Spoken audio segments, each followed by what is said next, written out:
Hello guys! Meron na naman akong ipapakita sa inyo. Kakainin ko. Charan charan. Para sana sa mga anak ko to eh. Dalawa binili ko guys.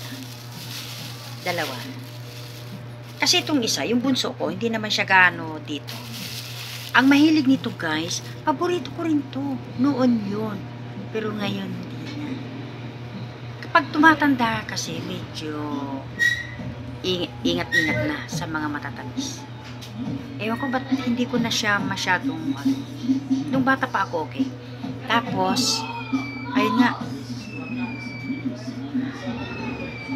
baka magkapit may music. Ano ba yan? Guys, ang laki ng hiwa niya kasi sa iba kasi is maliit. Napili ko doon sa Kenneth. Kanina bumili kami ng itlog. Masarap to kasi dati lang bumibili doon para sa anak kong lalaki. Kumakain din ako nito paminsan-minsan pero hindi lagi. Nakakasawa. Hindi nakakasawa kasi matamis nga. Dahil sa matamis, iwas lang ako. Masarap talaga egg pie kasi egg yan eh. Diba? Kainin natin.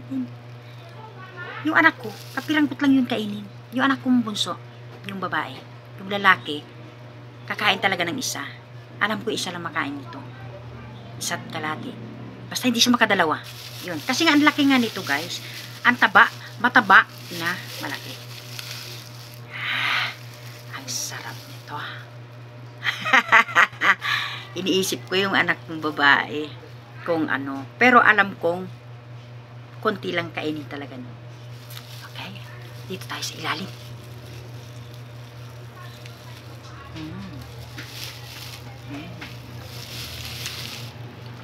Kasi napakaano talaga to. Yung milk talaga siya. Medyo sa ano. Talagang ang daming itlog, ang daming gatas. O diba? Ang laki kagad ng kagat ko. O diba? Malaki. Malaki siya guys. Makapal. Kasi yung iba, is kalahati lang nito. Yan. Ganon ang iba. Talagang manamnam mo yung milk. Diba? Parang ang milk yung condense. Ewan ko bakit ganito ako kumain ng ano guys. Mga buko pie, mga ano, mga burger. Inuuna ko guys, itong meron siyang dough. Yung tinapay niya. Ewan ko, alam niyo kung bakit? Kasi kapag nauna ito naubos, yung masarap, at nahuli ito, parang wala ka nang ganang kainin ito. Kasi wala na siyang lasa. Kasi karamihan guys, walang lasa ito. O, diba?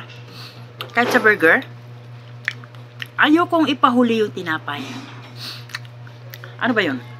Gusto kong ipahuli yung meat niya. Yun yung karne. Ano ba tawag doon? Yung sa burger? Patty. Halatang hindi pala kain ng burger. Diba? Yung patty niya, hinuhuli ko.